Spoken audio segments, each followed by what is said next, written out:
So, good evening, everybody, and thank you for joining us for the third installment of our financial wellness series, Investing in These Pandemic Times. As a reminder, this event will be recorded. My name is Cassie Ajmandua. I am a class of 2005 electrical engineering graduate of the A. James Clark School of Engineering, and I'm also the current president of the University of Maryland Black Alumni Network and the chairperson of the University of Maryland's first Black Alumni Weekend, which will be April 22nd through the 24th, 2022.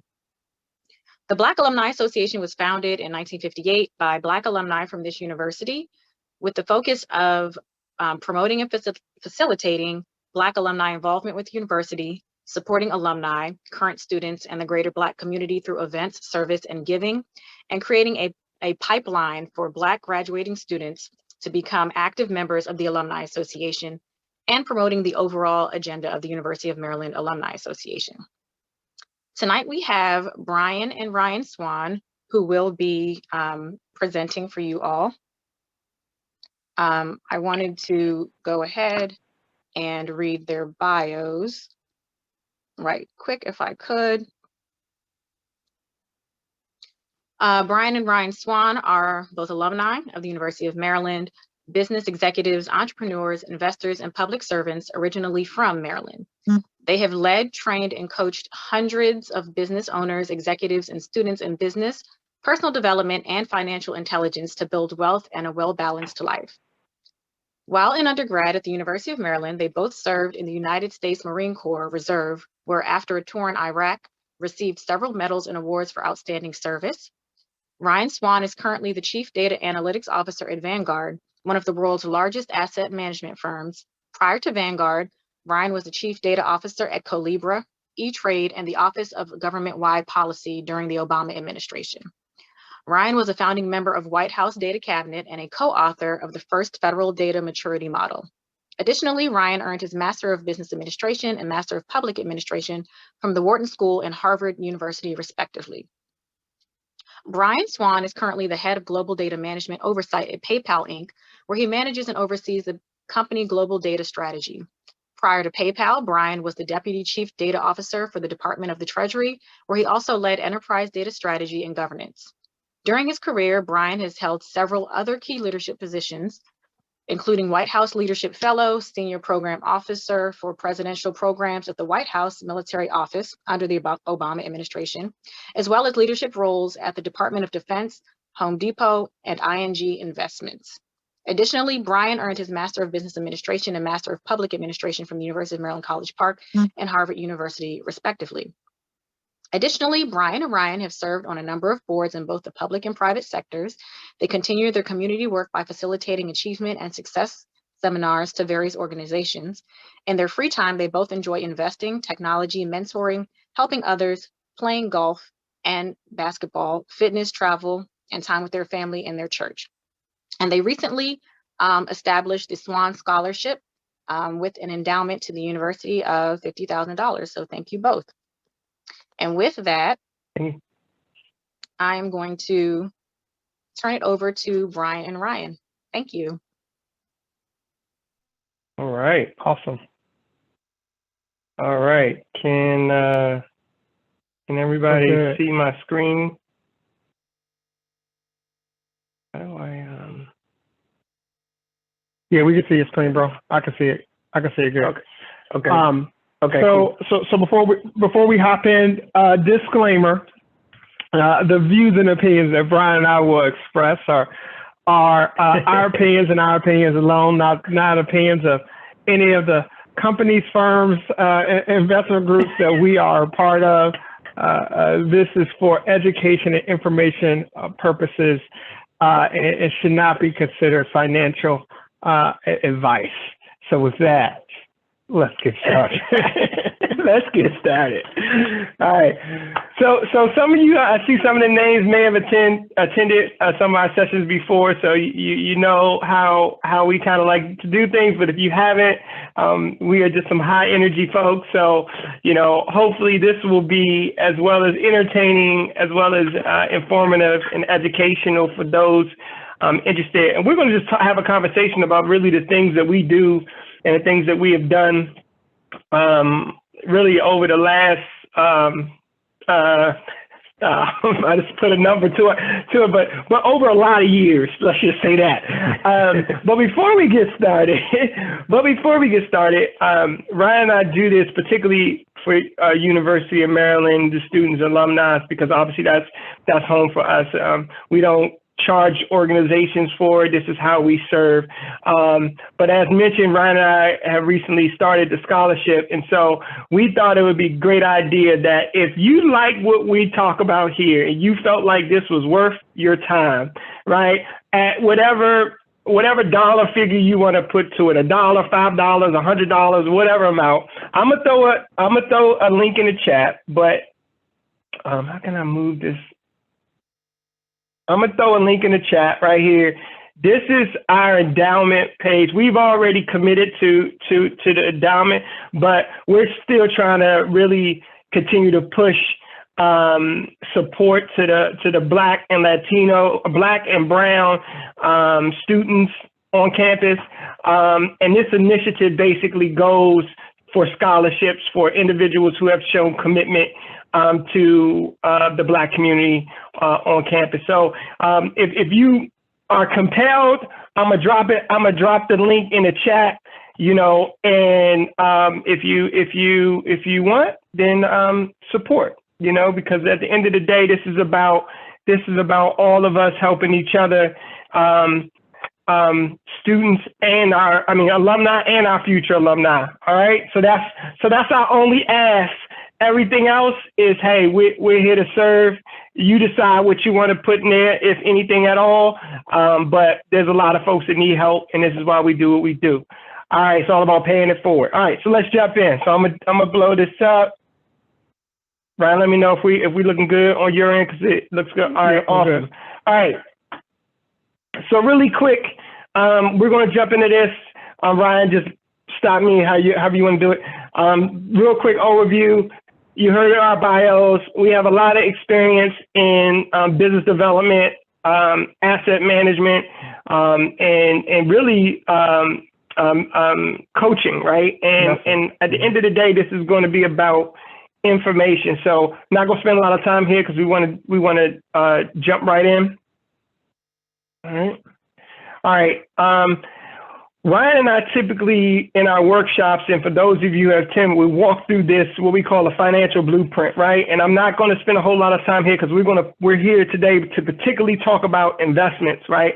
But understand this is bigger wheel of kind of information and things you need to understand before you get to investments. And for a lot of you, you may be already doing this, but this is a blueprint that we put together for folks to make sure that you're kind of hitting things that you know. So we in that thing, we talk about time, we talk about income, we talk about data, we talk about your financial knowledge as it relates to taxes and credit and debt, right? The compound effect, the sum of five. This is about the 5 people that you hang around or you think with the most and how that can affect your financial picture. We talk about budgeting and insurance and this 10-30-60 rule and protection. We can jump into some of these if folks have questions related to these assets versus liabilities, but where we're going to focus today is this top left-hand corner, right, of assets, right? How do you invest? What things you should be thinking about, and more importantly, what does the pandemic and coming out of this pandemic create opportunities and challenges that you need to be aware of?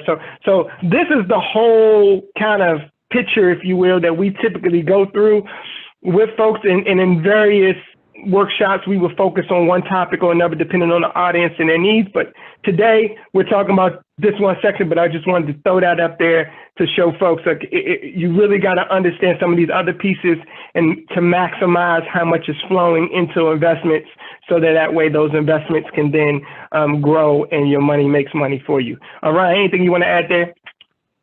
No, I think that was good. Let's go. Okay. All right. You want me to take the first couple of 3 and then you take the last 3? All right, cool. So we're going to level set some terms. You want to take the first 3 or you want me to take first 3? Go ahead, you go. Okay, so we're going to just first level set some terms, right? And so this is where you need to start taking some notes because some of these are going to be some principles that you're going to start to hear as we go through investing, right? And so first you got to understand what inflation is, right? Inflation is at an all-time high, right? If you Google inflation right now on, online, you'll see the 6% number. It's at a 30-year high, right? And quite frankly, it's actually a lot higher if you look at home prices, if you look at car prices that are up 25% over the last year. If you look at food prices for chicken or beef, you're looking at in the teens. So there are a lot of things, everything is going up. And inflation just means that the value of the dollar is going down. So your purchasing power is going down. So when inflation goes, write this down, when inflation goes up, your ability to buy goes down. So in other words, if you had $100, 20 years ago, right, would get you, I don't know, 100 loaves of bread, right? Now that same $100 can only get you 10 loaves of bread. That's because of inflation, right? The prices of everything goes up, so your dollar doesn't go as far, okay? So you've got to understand that term. If you don't, inflation is real and it's happening, and it's the highest it's been in 30 years, okay? So because of that, in addition to just knowledge and information, the wealth gap is growing, it's widening, right? And you'll hear folks talk about that because, again, everything is costing more money. And if you got your money in savings, if you got your money just sitting in the account, and inflation, the price of everything is going up, then in reality, you are losing money because your money is not keeping up with inflation, okay? And so smart money, the wealthy money, they know not to keep their money in too much of cash unless they're about to make a transaction or unless there's some economic crisis is about to happen and you need cash quick. But wealth growth is happening because, one, they understand that first principle, that you got to stay ahead of inflation. And if you got your money in a savings account, I'm sorry, that just you're losing money every day. So just know that. Third, data is the new oil, right? Which is, this means that information. My mentor once said this to me: in God we trust, everybody else must have data. So when you're investing, you need to have a data set, a data-driven mindset. That means that you're looking for information, you're gathering information, you're storing information to help you make these decisions. You don't want to just make decisions based off of the feeling or hey, that looks good, or hey, this is what everybody else is doing. In God we trust, everybody else has to have data, right? And so data is like the new oil, right? You got to be able to gather it, synthesize it, and get insights from it. And so you're going to hear us talk a little bit about data as well. All right, over to you, Ryan. Thanks, bro. So, the one thing I'll add to that, data also allows you to take the emotion out of it. And we'll talk a little bit about why that's important, especially coming out of the pandemic and knowing when to buy or sell. You want to, what they say, you want to buy low and sell high. But most people do the reverse because of emotion. They see red on the board on the stock market, and they think it's actually a time to sell. But the data shows otherwise. We also got some guiding principles here that we're going to talk a little bit about. The first is around protecting and growing your assets. As you accumulate assets, the first thing you got to do is protect them. Protect them from obviously theft, from losing them, from a liability perspective. You accidentally hit somebody with your car and they sue you, take all your assets. You want to protect them and be able to pass it on to the next generation from an estate planning. So protection is important, but you also got to grow your assets. Why? Because things are becoming more expensive. Healthcare costs are increasing. The cost of sending your kids, your grandkids to college continues to go up. And so protecting and growing your assets are very, very important. The next is around recession proofing. And what we mean here is that, you don't want all of your assets in one basket, right? So if you were all in real estate when the housing bubble, the financial collapse happened back in 2008, all of your assets would have been wiped out. Similarly, if back in the 2001, when there was a dot-com bubble, if everything that you had was in tech stocks, then you crash in. So you do want a level of to diversify your portfolio. We're going to talk about that a little bit, so that you can not only reduce your risk, but it allows you to prepare for a recession. And there's always going to be something. Like, nothing goes straight up. The economy never goes straight up. So you will see another recession, or 2 or 3 or maybe even 4 in your lifetime, right? So you wanna prepare for that. This is really chess, not checkers, and you got to kind of think a couple steps ahead. And when you're thinking about that recession proof, when you're thinking about how to grow your assets, one of the things that we talk about is the 3 Ps, and this is where you want to buy and invest in what we call the best of breed, the people. And we say the 3 Ps stand for people, product, and process. What that means is, if you're looking at a company, if you're looking at a stock to invest in, you want to look at the people that's running the company. That's probably one of the most important things, right? Because there are a lot of great products that never see the light of day because the people that invented it couldn't bring it to market and scale it. Where you have somebody like a Steve Jobs or Elon Musk, leaders, operators that we call them, that are able to kind of take those companies and scale them and ultimately create value for the shareholders. So the people is important.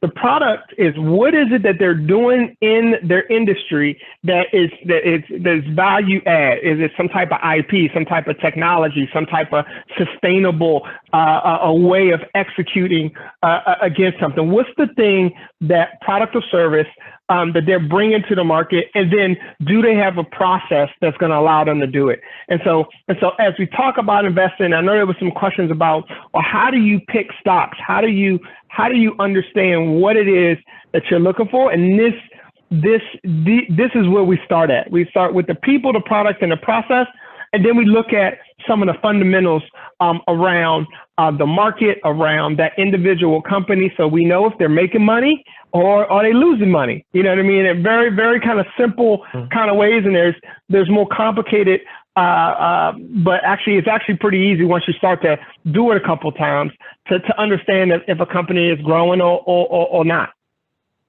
And then we also talk about the thesis. When we have a thesis, so Bryan and I had a thesis a long time ago that electric vehicles were going to be a thing, that we were going to move to a society where, and that was our thesis. And so we started evaluating companies. We bought Tesla very early on, and that's a thesis. You have a thesis about, something's going to happen. You see your kids or your nieces and nephews, and they say, oh, everybody is doing this TikTok thing. Everybody's got it.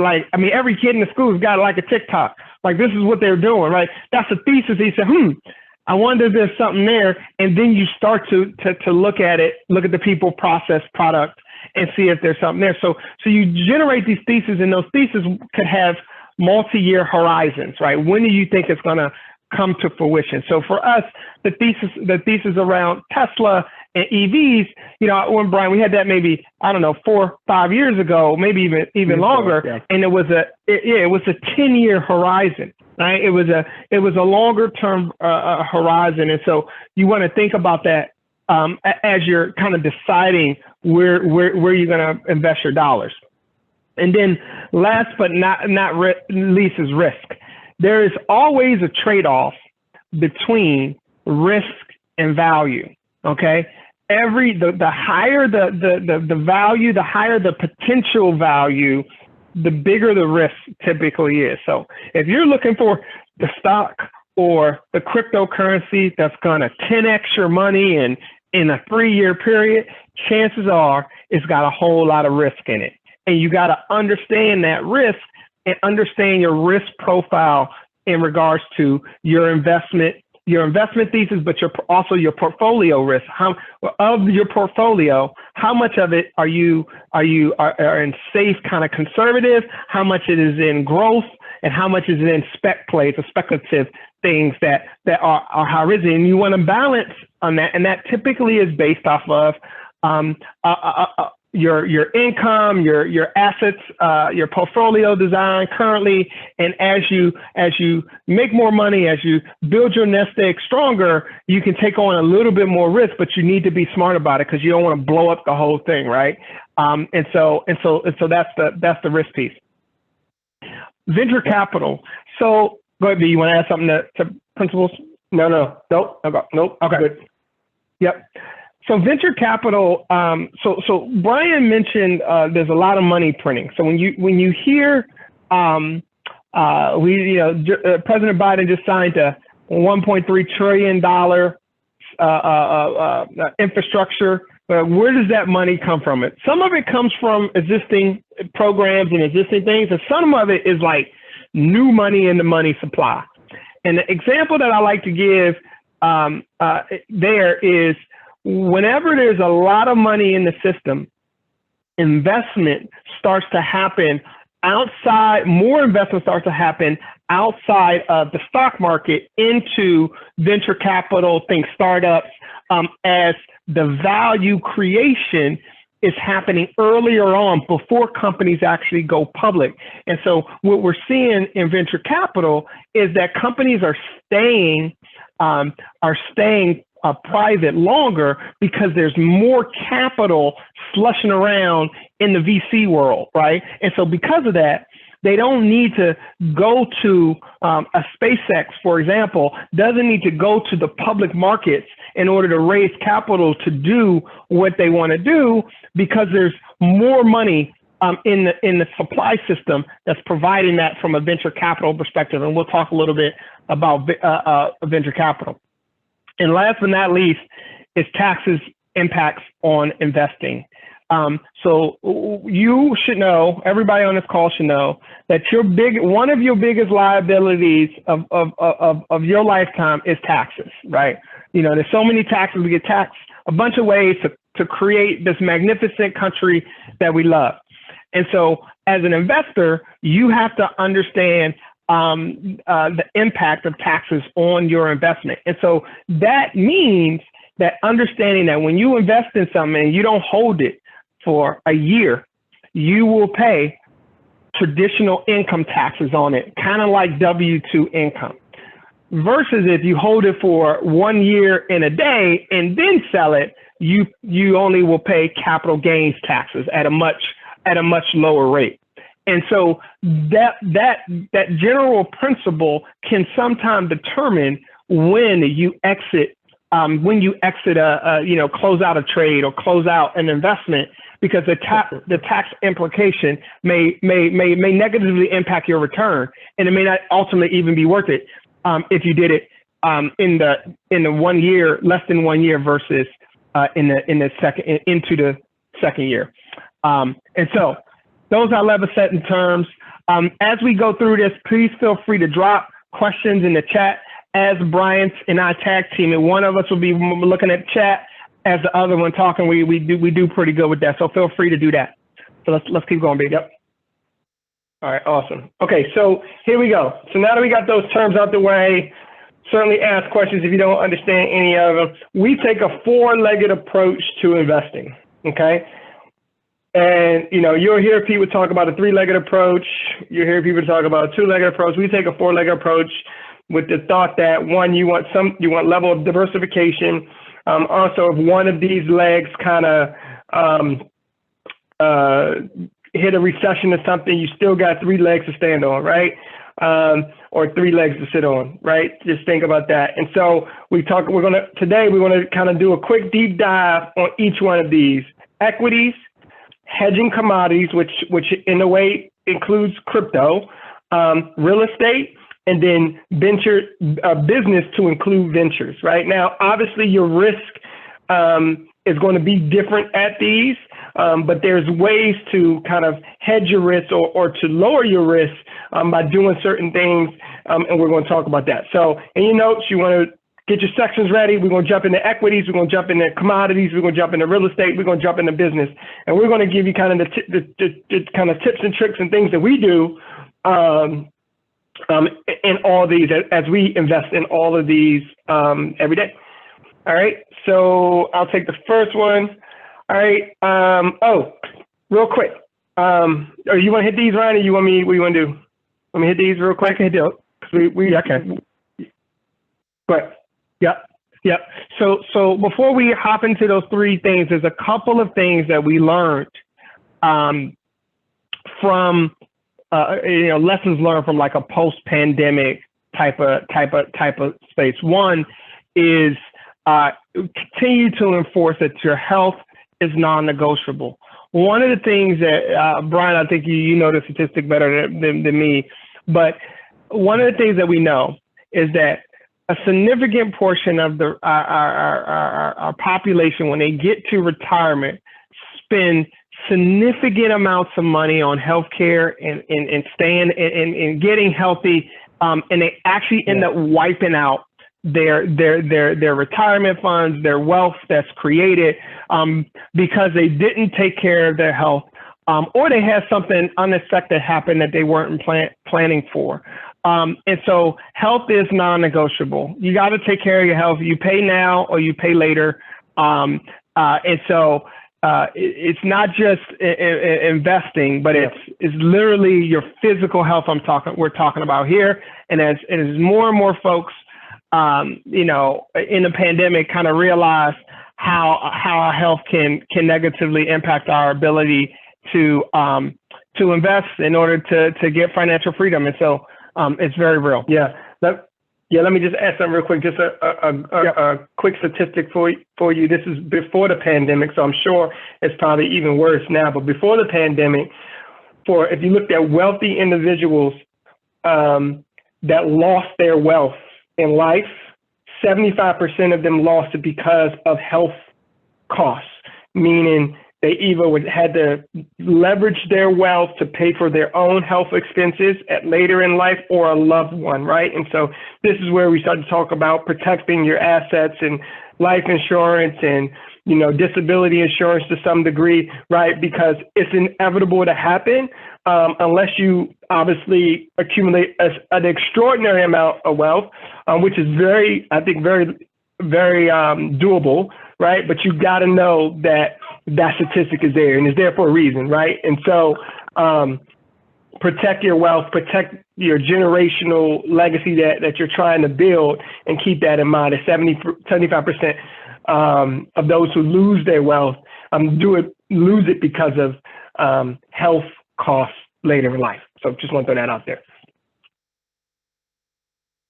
You want me to take the next one? So really quick, some things we learned, the work and learn from home, right? Changed, right? Like the way we work and the way we learn in the pandemic, it just really changed our culture as a whole. And that's going to obviously create opportunities. It also creates challenges for companies that couldn't adapt or won't adapt, or their business model doesn't allow them to adapt. And so just think about that. One thing I like to always say is you got to understand that disruption, in the beginning, it hurts, but then it creates opportunity, right? And when you have disruptive companies and you have disruptive events, right, which typically happen every 8 to 12 years, we have some type of macro event that just changes the way that we do things, whether that be, pandemic or a recession or terrorist attack or something. It's just always, that's the cycle, right? And so as an investor, you want to be mindful of that statistic as well, and just say, hey, listen, every 8 to 12 years, something major happens. How do I be in position, right? How do I protect my assets and be in position to take advantage of those opportunities? Because that's what happens. At the end of that disruption, an opportunity presents itself, right? And that's why the stock market now coming out of this pandemic is back at all-time highs, right? Back to back, right? And so if you were in position, these last year and a half, you would have made a significant amount of wealth with that. And so it requires you to be in position, and it requires you to be in that data flow, right? So having those strategic things in mind as life goes on, you can really optimize your opportunity to invest in those classes that we're going to talk about next. Ryan, you want to take the next two? You're on mute, bro. You're on mute. I said, Killian, keep going. I'm answering the question on chat. Okay, cool. All right. You want to understand your risk tolerance. Ryan talked about that. Where you are in life may dictate your risk tolerance. If you are later in your career, you want obviously less risk, right? Because you obviously have less time to make it back if it goes south. If you're younger in your career, then you typically can take more risks, right? Because you have time on your side, right? I think you got to find that balance. I think you should have Ryan and I have portfolios that are very safe, grow very steadily, typically don't respond too hard to recessions, but they don't grow fast like a Tesla or a Bitcoin. But then we have parts of our portfolio that are very aggressive. They're all about growth. But they can be very volatile. So our risk is high there, but with the right data and the right information and the right understanding of what you're investing in, you can take advantage of that risk. But you got to understand what your risk tolerance is. Obviously, understand credit. This is one of those things that we talk about. Before we did a session with the Deltas a few weeks back and just deep dived in understanding your credit score and how it works and how to get an 850 credit score and what that means and why that's important and how you can leverage credit, especially in an environment where interest rates are super low, but inflation is really high, right? That's the ideal time to borrow money because it's cheap money. And the moment that you borrow it and you spend it on, they give it to you, so you buy a property or you buy some business or whatever the case, right? You are, if your interest rate is lower than inflation, then you are taking advantage of that scale because they're loaning it to you at a lower percentage than the inflation. So that's a strategy. And then value, right? You'll hear these terms about value stocks versus growth stocks. Value stocks are your names that just grow. They maintain value theoretically over time. They're consistent players like a Verizon, like a Procter & Gamble, Johnson & Johnson, these companies, that Pfizer, that just have been around a long time and going to be around a long time. While growth stocks are like your high-flying tech stocks like Netflix, Amazon, Google, Tesla, right? Their growth is so high. And so those are two different type of mentalities. And then obviously we talked about the money printing inflation at actually a 30-year high, 13 years, sorry for that. So cash is losing value. Right. So let's jump into this. Okay, here we go. So first of all, equities. Equities are basically stocks and companies. You know what stocks are? I'm sorry, go ahead, Ryan. Oh, no, go ahead. No, I just wanted to make sure people could still hear you. Okay, you just started coming in muffled, but I think you're clear now. Say something else. No, I think you're good. Yeah, okay, if somebody can in the chat just say if you're hearing me okay or if there's a problem so we can see the chat. All right, so equities, here we go. So this is the first part of the stool, right? The equities, we mean stocks. So that when you think about that, you think about the S&P 500, the NASDAQ. We're talking about stocks and options. Options is your ability to trade long, large blocks of stock without actually owning it. Think about lease to buy. If somebody has a property that you want to buy, but you don't want to buy it today, but you want to have the right to buy it at a certain price.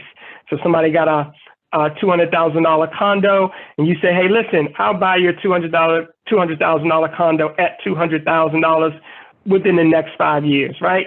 And they say, yes, you sign a contract. Now you have a commitment that you can buy that property at $200,000, no matter how much that property is worth within the next 5 years. So if that property goes up in value to $300, you can still buy it at $200,000. That's what options is, or options are for stocks. So if you buy an option on Netflix and it says, all right, you can buy Netflix at $600 a share, and for the next X amount of time, months, it could be even a year or two, now you can do that. So that's what options are. That's a whole other conversation. You'll hear ETFs, index funds, all these things depend on equities, the stock market, publicly traded companies. Okay, so when you're investing in equities, there's a couple things you need to know. A couple strategies. First, your growth has to beat inflation at minimum, right? That's the whole point, right? It's the whole reason why you don't want to leave your money in a savings account.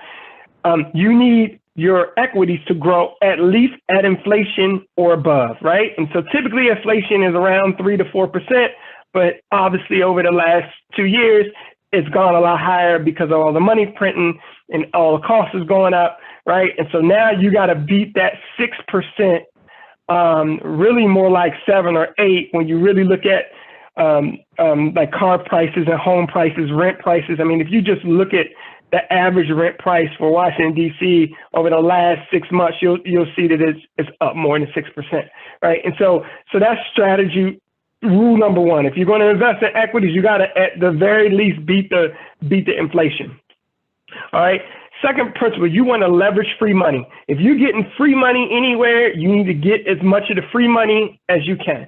So that means if you have a 401k match at your employer, you want to at least match to what they match, their max that they match to. So if your employer says, listen, we'll match $1 to $1 up to 4%, then you want to get up to that 4%, because for every dollar you put in, they give your investment account $1. You just doubled your money, right? Regardless of where the stock market goes, you already have doubled your money. So if you're not maxing out whatever your 401k employee match program is, you want to do that ASAP, because that's free money and it doesn't really matter what the market is. You're already up, right?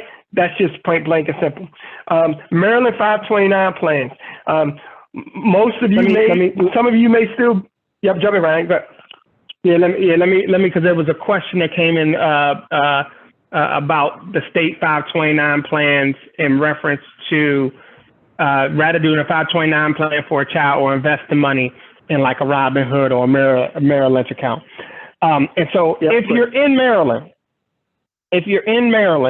there's a Maryland Save for College program that has a match to it, very similar to a 401k, assuming that the account owner, you, and a beneficiary, a kid, a child, or yourself, lives in the state of Maryland. You should absolutely look into that program. Brian and I have done that for all our nieces and nephews and our kids and our cousins and stuff like that. So you definitely want to take some time to look at that. But to answer the question, do you rather do a 529 plan? 529 plans provide, and they have equities inside of them, mostly index funds or ETF type of vehicles. 529 plans provide a unique way to save for college and not have to pay a tax on the gains of your investment, assuming that you use the funds for education. And so in that regard, in addition to if you're in the state of Maryland, you're getting a match, so you already have doubled your money in most cases. There's also value in doing that. And so the question then becomes, are you sure, do you need to save for education for yourself, your kids, your grandkids, your niece, your nephews, your goddaughters, et cetera? And so there's free money there, and you don't have to pay taxes on the gains. However, you do pay taxes on the money that you put in, because you can't put in money that is pre-tax. So you're putting money from your checking account. Ideally, you have already paid tax on that money. And so therefore, it's a post-tax, but the gains that you grow on it, you don't have to pay tax. I don't think DC has the same match program. Right. Go ahead, you get the tax write-off. You get the tax write-off for the state of Maryland. For the state of Maryland. That's right. That's right. So there's a lot of benefits to there. The key thing, I think, is that there is free money there, that if you put $25 in one of these accounts each year, that as long as your income is not above a certain threshold, the state of Maryland is going to make a deposit anywhere from $100 to $500, right, in the account, right? And so if you're just not aware of the program, then you don't know, but now you know. All you have to do is Google Maryland 529. All the information is out there, but it's free money. Okay, we got a lot to cover. Employee stock discount programs. If you're working for especially a Fortune 500 company, or even if it's not a Fortune 500, but they offer stock discount program, that's another great way, right, to quickly get additional income that you can then invest, right? They say, hey, some companies give 10%, 15%. You purchase the stock. Once you get the stock, you get it at a 15% discount. So whatever the stock price is, you basically just made 15% on your money, right? And then you can decide whether you want to sell it and take that 15% gain and invest it in other things, right? But it takes discipline and to do that. Ryan, you want to talk about the HSA? Yep, absolutely. To answer the question, if your child, what happens to the 529 plan if your child decides not to go to college? That you can then save that money and give it to the grandkid. You actually can change the beneficiary to any family member, and family member is very, very loosely defined, right? It's like brothers, sisters, grandkids, nieces, nephews. Like each state has there's a definition of what a family member is. You can change it to yourself if you want to go back to school. So that's what you would do. Maybe that child gets a scholarship and then you want to use it for grad school. You can do that as well. So health savings plan at HSA. This is probably, out of all of the stuff here, this is something that I really am excited about. Here's why. If you have access to a high deductible plan, and a high deductible plan is not for everybody. You got to look at what your medical expenses are and make sure it works. But assuming that you got access to a high deductible health plan, you're covered by one, you can open up something called the health savings account. And a health savings account is like the trifecta. It's like the only tool that you put in pre-tax dollars. So you didn't pay taxes on the money that you put in. In the inside of it, it grows leveraging stocks, leveraging mutual funds or index funds. And then when you take the money out and you use it for health expenses, which we all know is coming because we are mortal, right? You don't pay taxes on it, right? So you actually haven't paid any taxes, right, on it, right?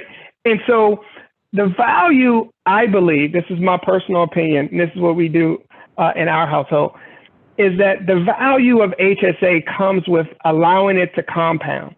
And so if you think of it as a savings account where you're not planning to use it, even though you're saving it in 2021, we don't plan to use it until 2041, right? And so we leverage the compound effect because we know that down the road we'll have medical costs, and down the road we're gonna need.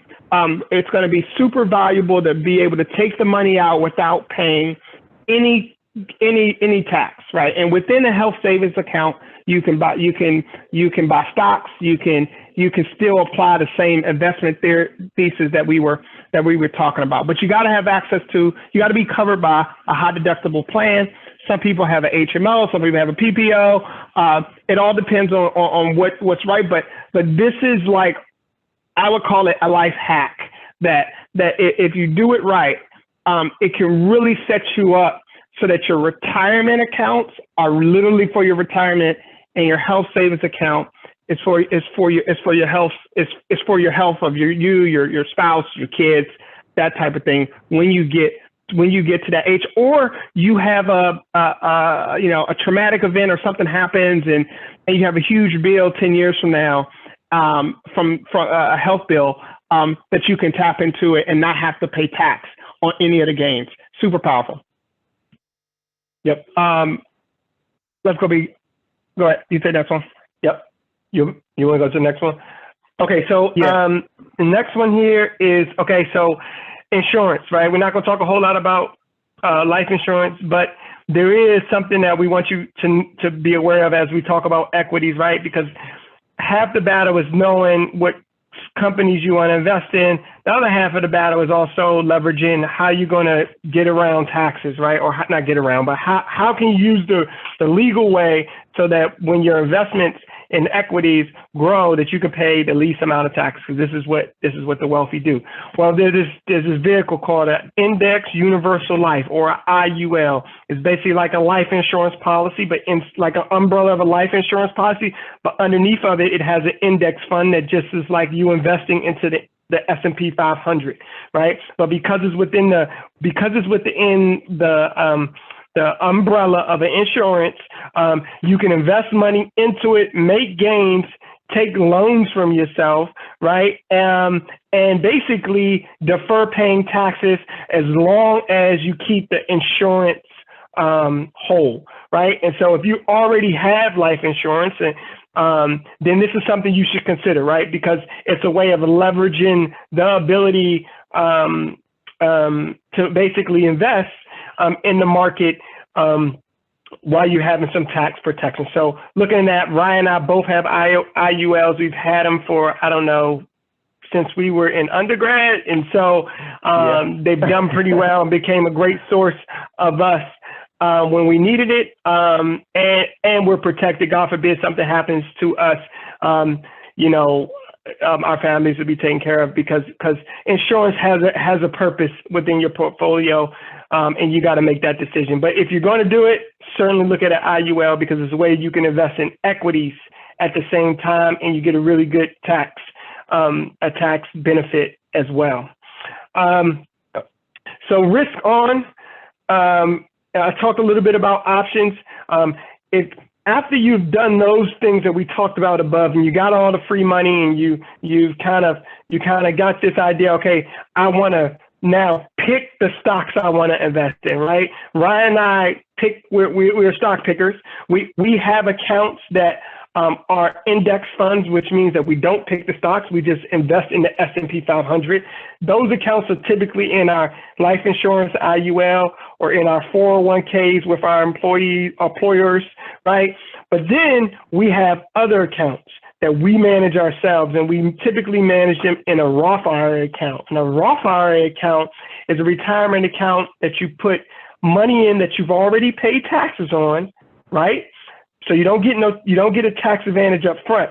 But now, once it's in the Roth IRA, you can make any investments that you want. And any gains that you compound over time, you pay no taxes when you go to take it out, right? And if you think about that, that's where you pay the most taxes, right? Because if you put an investment in over time, it compounds to a large amount. When you go to take it out, right, it's when you go take out that big chunk or that income over time that you have to pay taxes on that larger amount. Well, with a Roth IRA, you only pay taxes on the money that you put in, not on the money that you make, right? And so that's why we manage within a Roth IRA, taxes. And we're going to talk about thesis investment in a further slide, and then we're looking for that best of breed company. So whatever industry or sector that you're interested in, you want to look for best of breed companies to invest in when you're selecting stocks. You want to look at companies that are disruptive, companies that are best in breed in their category. If you're looking for a social media play, which is the best social. If you're looking for an internet company, what's the best in breed, right? If you're looking for the best home improvement company or the best home builder, who is the best in breed? And that's where you got to really start to do your due diligence and kind of go and look at data, listen to podcasts and things like that, because there's a lot of information out there. You just have to really just go out and do it. And quite frankly, there's a lot of podcasts, YouTube video of folks that are just doing an extraordinary amount of research and helping you shorten your learning curve. But remember that where you invest is just as important as what you invest, right? Because if you don't do it in the right vehicle, you can end up having a huge tax burden later that that basically cuts into your profits, right? And so, so just keep that in mind. Ryan, anything you want to add on that? Yeah, let me answer some questions, but B, we got to keep rolling because we gotta move faster. Yeah. A couple of questions in this topic that came in before. What should people consider when choosing an investment app? We like apps that give you the options. Gives you the option to be flexible, especially if you're in this area where you've already have done the 401k. You've already done kind of what we call table stakes, like the blocking and tackling, and now you want to move to you want to pick your own stock. So we use E-Trade. We also like TD Ameritrade. We use Vanguard. These are just applications that we found over the years that have been helpful. But the key to it is starting to kind of learn how it works. Always we'll talk about our thesis going into 2022, which is another question. But those are some of the ones that we do. How do you decide how much to invest monthly? This goes back to your budget. And if you think about, Brian, we had it up earlier, but we didn't jump into it. So real briefly, if you got like a budget of 100, if you live off of 50-60%, and you're saving 30%, and 10% you're giving to your church or charity or whatever it is, then that's kind of how we think about your how much can you invest money, is by establishing a budget, understanding what you spend. Download something, mint.com, that allows you to track your spending so you understand where your money is going. Super, very important before you kind of get into more risk on type of investments. So that's what I say there. Where can we learn? Where can one learn how to invest in stocks? There are a number of, we're going to talk about our thesis, the things we're excited about in 2022 in the slide further down, but there are a number of places that you can go to learn about stocks. The UBMA's YouTube is a great resource. CNBC is another one, but also many of the platforms, the E-Trades, the TD Ameritrades, the Vanguards of the world have learning portals attached to them where they have curated learning on the kind of the basics of how to invest, the actual tactically how do you do it, but you still got to have your own thesis, right? You still got to come up with your own thesis if you're going to individually pick stocks. So with that, okay. I think we go. Let's keep moving. And Sarah, right. And I think that's Sarah. We see your hand. We'll try to get you shortly. Okay, go ahead. Drop it in the chat. Commodities. Yeah. So commodities is all about hedging inflation. And we talked about inflation, so we're not going to go deep there. Historically, traditionally, that has been leveraging things like gold and silver. But enter, cryptocurrencies, right? And cryptocurrencies, for you guys that don't know, cryptocurrencies are kind of a digital. It's built off of a digital platform called the blockchain, or a distributed ledger, which basically is a way to establish trust between one party and the network to say, Ryan knows, Ryan has this number of assets, this number of Bitcoin, but because it's a distributed ledger, if Ryan's computer shuts down or gets stolen, all of the other nodes have the full ledger of what Ryan had. And so cryptocurrencies have really become popular because they can be a store of value and a protection against inflation, because it's not based off of a fiat currency, i.e. the US dollar, the euro, the yen, etc. And so there are different types of cryptocurrencies. We can talk more kind of about this in a minute, but some of the ones that our biggest holdings are Bitcoin, Ethereum. Ethereum is a smart contracts platform. Think hey, I wanna go into a contract with you, but the network itself, the blockchain network itself, is going to automatically execute that contract when certain things happen, and that's Ethereum as well as Solana. Additionally, NFTs is you may have heard this the last year, 2 years. NFT stands for a non-fungible token. And the great analogy is like, imagine if you had Michael Jordan's rookie card, and every time you traded Michael Jordan's rookie card, you were able to authenticate validate its authenticness, but also Michael Jordan got a small percentage of the sale every time it moved from person to person. That is what NFTs allows folks to do. So it's super popular among artists and athletes. And there'll be a number of uses of NFTs. Before you invest in any NFTs, you got to do the research. You got to really understand the platform that is in. There are things out there that will ultimately end up worthless. And so before you, if you're gonna do anything other than like the best in breed, meaning like the Bitcoins, the Ethereums, the Solanas, Polkadot is another good one. Like outside of those, if you're gonna do anything else, you got to do the research, meaning that you got to go investigate the people, process, and product, so you understand what the value is and what that means for our society. And so 90% of the cryptocurrencies out there, I believe, this is our opinion, will ultimately be worthless, right? And so, yes, there are momentum plays where, somebody says, oh, I want to buy Dogecoin or these other, dog coins, and they're going to go up 1,000%. But when you look at the tokenomics and you see that there 100 trillion tokens available, it's coming down. Why? Because the supply outpaces the demand. And when supply outpaces demand, the price goes down, right? And so you gotta know that.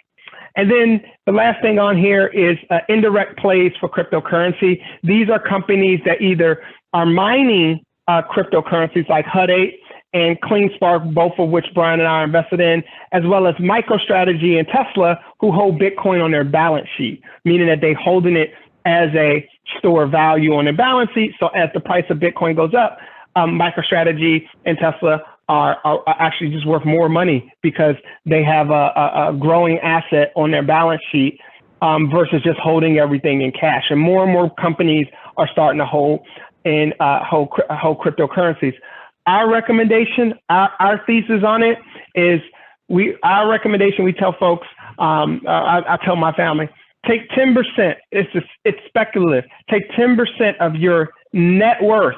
That means your net worth. That is not how much money you make. That's your gross.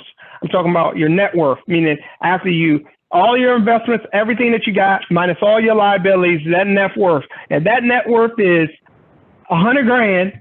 Then take 10% of that and put it in Bitcoin, right? Because I feel like it is going to be one of the biggest shifts of wealth in our lifetime, and I don't want you to miss out on it. That's what I would do. That's what we have done. Once again, not financial advice, but if you were to ask me, how would you do it? That's how we did it. All right, let's go. And let me just add one thing about these names on here.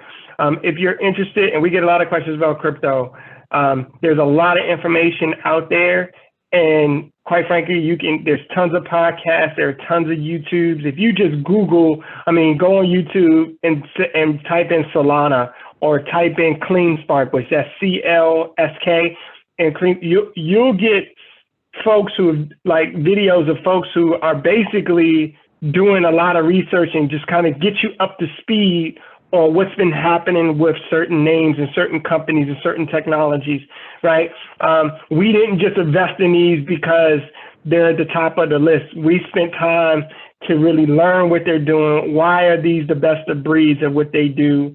And it's worked out pretty well for us. So certainly would encourage you to do the same thing. we can spend 5 hours just on crypto. So, but we wanted to make sure that you understood that you need a part of it in your portfolio, because this is where the future is going. And as inflation continues to grow, crypto and things like crypto are going to just continue to go even higher, just because folks are just not leaving their money in cash or bonds. And so unless you're investing in the equities, where else can you put your money that is not going to be as risky? And so that leads us to our next conversation, is about real estate, right? Because real estate is that thing that, it takes a lot of capital to typically get started. And so there's a higher barrier to entry for most folks, right? But there are strategies and things that you can do to get in. So first, think about smart debt, right? When interest rates are low, you want to take advantage of it, especially with your primary residence. If you're paying more than like 3.5% right now, you should be refinancing. Money is cheap because the interest rates are super low, because the Fed is keeping them super low because of the pandemic. But that is going to quickly change, especially now that inflation has shown that prices and prices are going up for all goods. So it won't be long before interest rates start to creep up to help slow inflation, right? And so know that. So when you're thinking about real estate, you want to think about where and how people live and want to live, right? And obviously that has changed since the pandemic, right? Folks are wanting to work more from home. There is some movement away from congested downtown metropolitan areas. And so property values in the suburban area, townhouses have all peaked or started to rise because of that move, right? So you want to think about that. One thesis that we have used, especially as we graduated undergrad, was like this idea that we live in a place for a year and then we rent it out and move to the next place. It's a great way to like develop assets if you don't have the capital that you would need to put down to buy investment properties, right? And so this idea is that you would leverage your current income so that you could afford to live, instead of renting somewhere, buy a place, right, that you know could be easy to rent out because it's in a place people want to live, right? And you can look at the data to see what the rent rates are in that area. So you buy this place, you're living in for a year, right? And then the next year you basically put it up for rent, you rent it out, and now you have rental income, right? And now you can go buy another place, right? And this is a way that you can basically accumulate some properties that typically have very low interest rate, because you're getting the lowest interest rate when a property is your primary residence, and then you go from there. So that's just one strategy, and we have just duplicate that over time. Properties, I'm gonna go faster, so Brian, you can hit the last one, and then we can open it up. Properties is a good hedge against inflation, because just like all other prices of properties and rents are going up with typically at a faster pace than inflation. So if you have if you have value or equity in properties, typically you're gonna beat inflation. Opportunity zones, this is another big thing. If you Google opportunity zones, this is ways that you can invest in properties that the government and state governments have identified as opportunities where they want folks to invest. And if you invest there, you pay almost no taxes on the gains that you get from those investments that you do in opportunity zones, okay? And so like Baltimore has opportunity zones, there's places in DC, places in Maryland, other places in Maryland. Every state has opportunity zones, right? If you Google opportunity zones for X state, a list will come up of the areas of zip codes, if you will, that you can invest and take advantage of tax advantages there. Solar, there's a lot going on with solar, right? As we go to this electrification, adding solar to your property not only makes it valuable, but it also can be a source of income, right? Because now you basically become like the electric company for your property, right? And so if you're renting a property and you have solar, it just becomes an additional stream of income as well as value. All right. When you start to turn your risk on, we do this thing where we try to pool money together. Don't take on all the risk by yourself, right? If you're starting to scale up and do bigger properties, apartment buildings, or new construction where you tearing down one property and making 8 units, don't take on all the risks yourself. Pool your money with other like-minded folks. You got to build a team.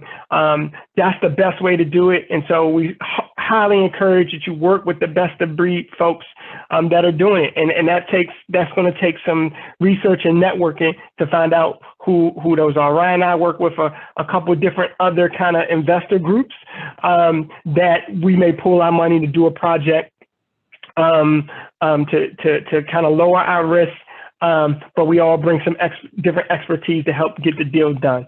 LLCs, you want to manage your liability, right? As you start to take on properties, you want to put them in LLCs. This protects the asset and your personal assets, keep them separate, right? So if something happens at your property, your LLC owns it, you own the LLC, but the LLC is liable, not you personally, right? And so certainly encourage that. There's obviously lawyers and things we can talk about, but just know that there's this concept that you, like, as your business grows, especially with real estate, you want to kind of put them in LLC so that the liability is shelled from you personally and stays with the LLC.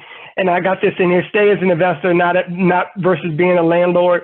As you build your portfolio, there are property management companies that can take on all of the maintenance and the calling that if that's not what you're into or you're capable of, there are companies that you can hire that will keep your property rented for you, that will, go fix the toilets when they need to be fixed, right? And you pay them a percentage of your rent, and your property continues to be rented out, and you're getting maybe some positive cash flow, but more importantly, you're building equity in that property over a long period of time, or to whenever you get there.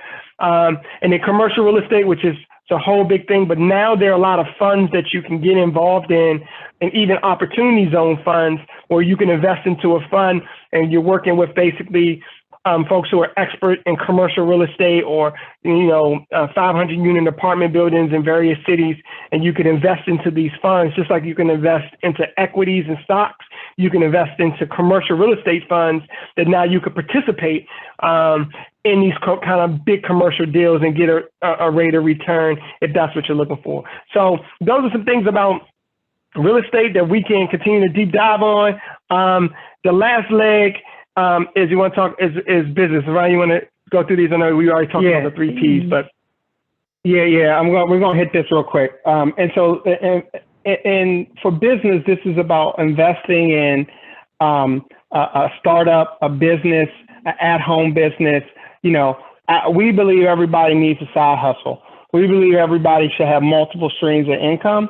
And so investing in businesses, particularly ones that you understand, or are you willing to learn, you have enough interest to learn, are going to be important. So you gotta think about what are the 3 Ps, what are the problems that they're trying to solve, and coming out of a pandemic, did the pandemic hurt or help the industry? So Zoom, what we're on right now, definitely helped in the industry, right? Pandemic helped Zoom accelerate. However, it negatively impacted office space, right? Why? Because more people are working from home now than ever, right? So you got to think about those network effects and understand that how that business is going to solve whatever challenge or work through whatever challenge they're in front of.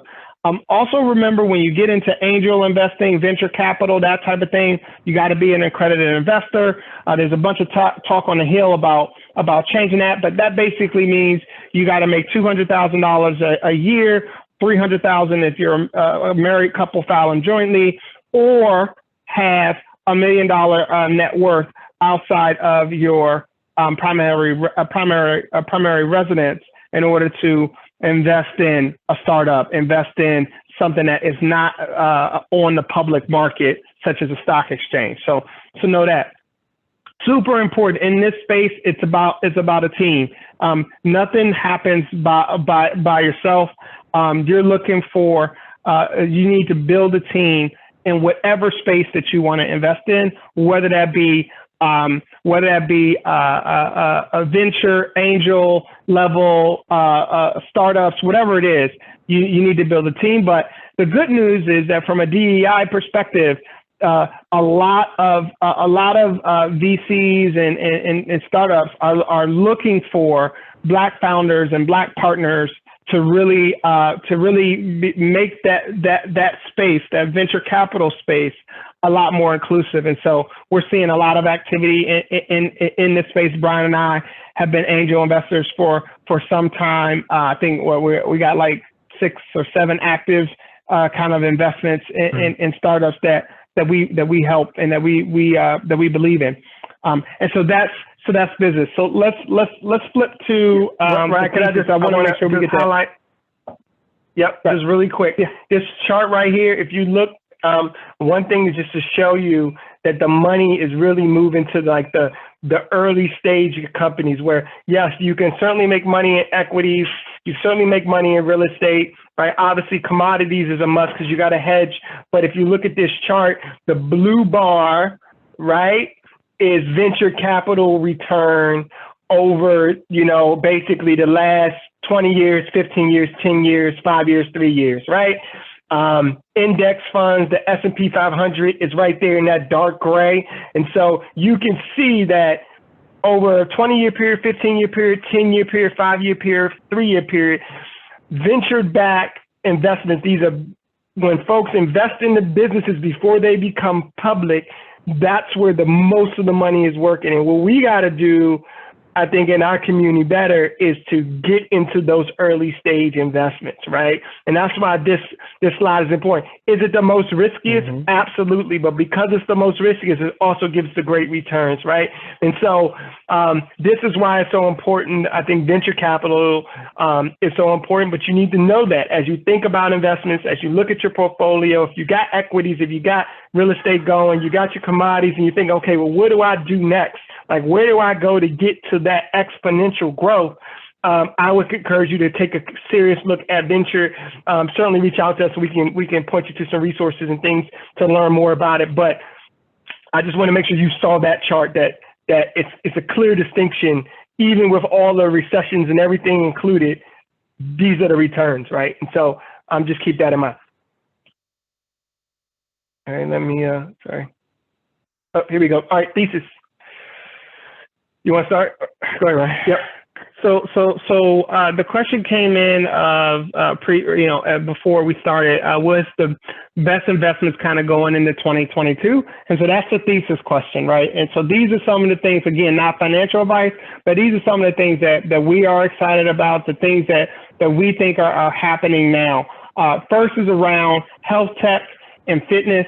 So we continue to see a more health tech focus, not just with fitness, but also with genetics, nanotechnology, genetic screening, think the whole 23andMe and think that whole space. There's a number of companies in the space that are doing some amazing things that should literally change healthcare over the next 10 years. Super excited about that. Solar and clean energy, this continues to be a huge market. I'll also throw in electric vehicles. We recently had Lucent and Rivian go public the last 2 days. It had great success, at least initially. We are big proponents of Tesla. We continue to buy Tesla on dips. Big data. So data and this is a space that Bryan and I work in, data continues to be a driving factor, a driving source of value really literally across all industries. Every industry is trying to do more with data. So we think the data plays, the data companies, the cloud computing companies, all of those will continue to be will continue to generate a lot of value in the future. Bryan, you want to take the next couple ones? Yep.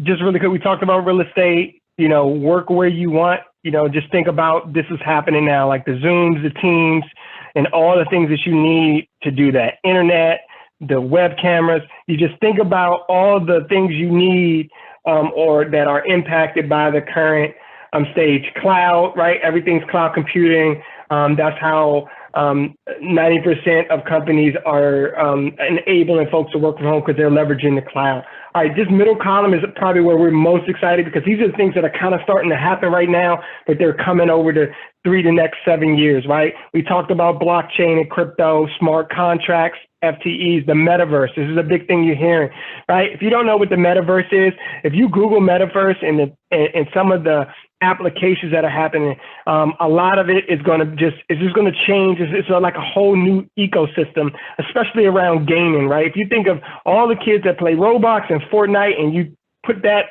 times 10, you're talking about billions of people across the world are participating in this ecosystem called the metaverse. And you're going to see this come to life, really, quite frankly, over the next 10 years. Space tech, like SpaceX, if you think of all the rockets that have been launched by commercial companies, there's a reason for that, right? Their services and technologies are coming from that. So if that interests you, you should pay attention to that because I think that's going to be huge. What should be very dear, if you didn't know this, is quantum computing at University of Maryland, right? This is like right in our back door. The Quantum Foundry, which is, I guess, to the east side of Route 1, right across from the main gate, right? That whole area has turned into a quantum computing ecosystem hub, if you will. If you Google University of Maryland and quantum and IonQ, IONQ, and you'll see a lot of the things that are going on with quantum computing and quant physics that I think we're really excited about. The University of Maryland is really excited about it. And quite frankly, there's a lot of investment into that arena. And so it's right in our back door. So we should definitely look at participating in that market. Electrification, we talked about that with Tesla and, autonomous vehicles. And that's happening with trucks, and Amazon just announced a big thing with electric truck company, robotics, AI, clean tech, technology that's helping us do a better job of handling climate change. And then you want to think about the dependencies, like what do all these things need for it to work? Right? And semiconductors, if you don't know what semiconductors are, those are basically just the processing chips that are basically in almost everything now that we use to make them work, from your car to your phone to your laptop to your refrigerator to applications and the data centers, and all these things that we use these semiconductor chips. And so they're becoming more and more valuable because all these different technologies are requiring more chips. And so obviously demand goes up and supply can't keep up with demand. You're going to have prices go up for those semiconductors. And so semiconductor companies like NVIDIA and AMD, if you look at their stocks, they just skyrocket. And this is why, because all these technologies we're talking about for the most part need these chips to work, right? Batteries, if you think of electrification, well, all of them got to store electricity somewhere, whether that's for your home, for a vehicle. And so batteries is another reason why Tesla is so popular, because they actually produce batteries. But there are some other companies that do that as well. And so we just wanted to frame up some of the things that we're thinking about, some of the things that we're looking at, that we're investing in that middle column, like IonQ, like the cryptos that we mentioned before, SpaceX, Tesla, the metaverse plays with all different types of things that are happening and developing, but you got to put yourself in an information flow. And so you could take any one of these and kind of research and start to gather what your thesis is and where things are going, and really find those best of breeds, right? Who is the best of breeds in these spaces, and try to follow those and look for opportunities to make those investments. All right, next steps. This is our last slide, right? Yes. All right, and I know we're right at 8:30, so if you guys stay with us, we started like 10 minutes late, so we're doing good. So what do you do from here, right? First, data flows. You need to join podcasts. YouTube channels are huge.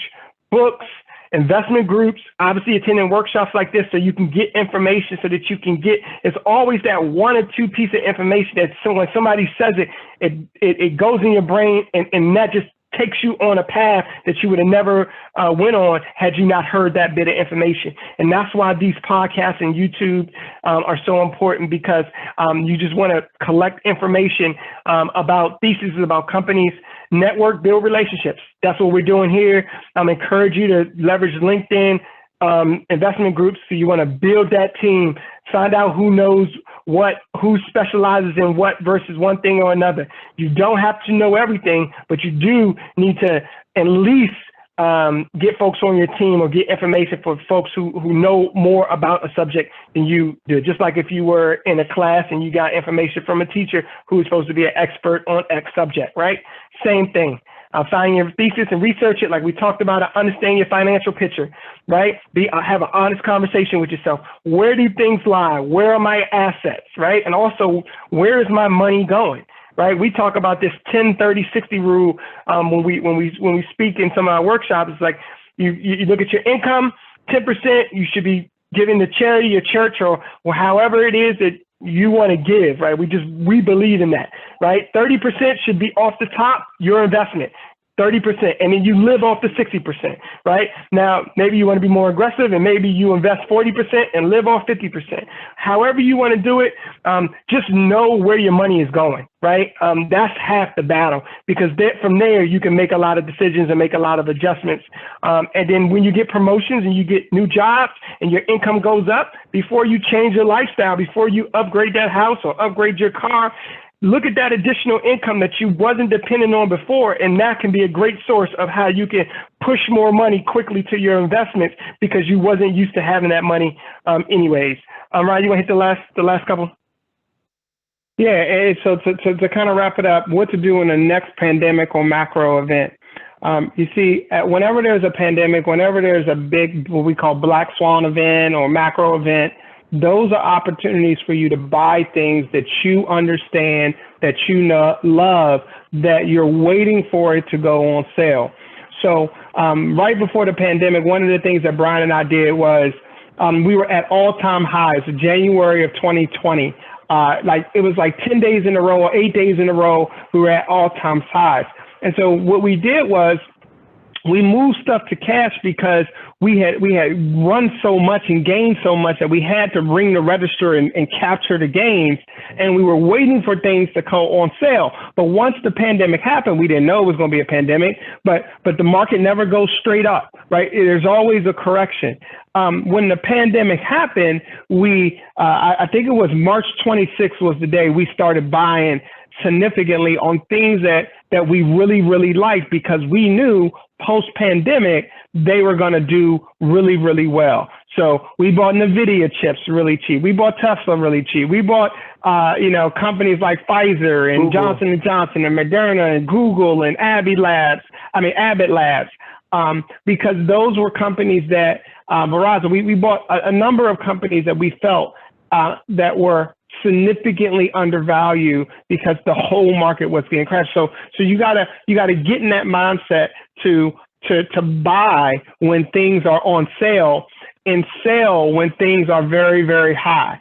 And so it is a balance while keeping into context taxes and all of the things that we talked about earlier. That's all part of the process. And you really get it as a muscle kind of memory. You do it enough, it starts to become really easy. You start to think that way when you see something happen in the news or something get passed at Congress, an infrastructure bill. So, infrastructure companies, the chemical companies, the asphalt companies, the concrete companies, all of them are probably going to do well over the next couple of years because of the infrastructure bill. So that's an example. All right. So with that, Bryan, last slide is our contact information. Feel free to connect us. Feel free to reach out to us, ask us questions. We're both on LinkedIn, Facebook, Instagram, Twitter as well, which is the same handles. And so with that, so that is the end of our kind of prepared things. If you have questions, we got a little more time if we can, but let me check in with our master of ceremonies here. Let's see, Shamika, am I taking it to you? Okay, we got a. Can we answer a question or two? We got time? Sure. Go ahead, because I know we did start a few minutes late. Does anyone have any questions? You can either put them in the chat or I will unmute everyone. Yeah, I think Jashawn Stewart had a question. No, actually, I was just clapping. I was saying thank you. I was clapping. Oh, okay. Awesome. Thank you. We appreciate it. Absolutely. And listen, guys, I know this is a lot of information. Take the recording and go back through and listen to it again. It's like a movie. It's like watching a Coming to America the second and third time. You pick up on things that you didn't notice before. I'm dating myself a little bit. Some of y'all may not even know what Coming to America is, but that's the concept. You gotta say it a couple times and then it'll stick. And that's what it's about. All right. Any questions, anyone? And so any questions? And did we hit them all? Any questions that were in the chat from earlier? I think you guys did get all of the questions from the chat. I think we answered them as they came in. Yep. Mm-hmm. Any resources recommended for first time? Any resources that you would recommend for first time investors? There's some great books around increasing your financial IQ. There's Jim Cramer's book on Mad Money and understanding stocks. What's the Richard Tan? What is the book? Rule One is a good book. Yep, it's a good book for first time investors. But honestly, I think YouTube over the last year and a half for us, YouTube has just been a huge source of at least ways that you can get information, and then from there it'll lead you to other articles and things written by organizations, so you could really kind of find your way. So I certainly encourage you to use YouTube for informational purposes versus just the entertaining stuff that we typically use YouTube for. There's a lot of great information. Listen, I hope this was helpful in that you got something from it. You kind of can formulate a plan for yourself and understanding that these are the kind of options that you have. We tried to touch on enough so that to give you a comprehensive approach. But certainly reach out to us if we can help in any way. We really do this as a way of serving our community and helping, much as folks have helped us along our way and still to this day, and we just trying to pay it forward. And then, like I said in the beginning, if you thought this was valuable, please support other future alumni or future alumni, our current students, because there's a lot of this information folks were just not learning, and so we're really just trying to help shorten that learning curve and really get more minorities involved into investing and building generational wealth, right? Like, we just have to really be smarter about it. And so we're here for your help. I don't know if there's any more questions. If not, we can wrap it up for tonight. I appreciate the time. I hope this was helpful. And thanks everyone. Any advice on finding a strong circle of associates that will help you build the investment and financial goals? I try to get my friends interested, but it's not working out. That's a good question. This is a really good question. Sometimes your friends and families family are not the ones you want to. I hate to say it. Unfortunately, that's the case, right? Because you got to understand that now that you have this information and now that you're thinking about this, you want to be very strategic about your partnerships, right? And so that may take you having to, reach out to folks that may attended this webinar or going to networking events or other workshops where you're going to get to meet other folks. You really got to just start thinking outside the box to networking, you know what I mean? And getting involved in circles that you typically don't get involved in, so that you can find other people that that are looking to do some of the same things, investing, are avid learners and just, are very curious about just life and information and things that can be of value. And so I would certainly start down on Ryan if you had any additional thoughts. Yeah, the thing I would say is find an investment group find an investment group that's near where you live at. I'm assuming Marquell, I think it's Marquell.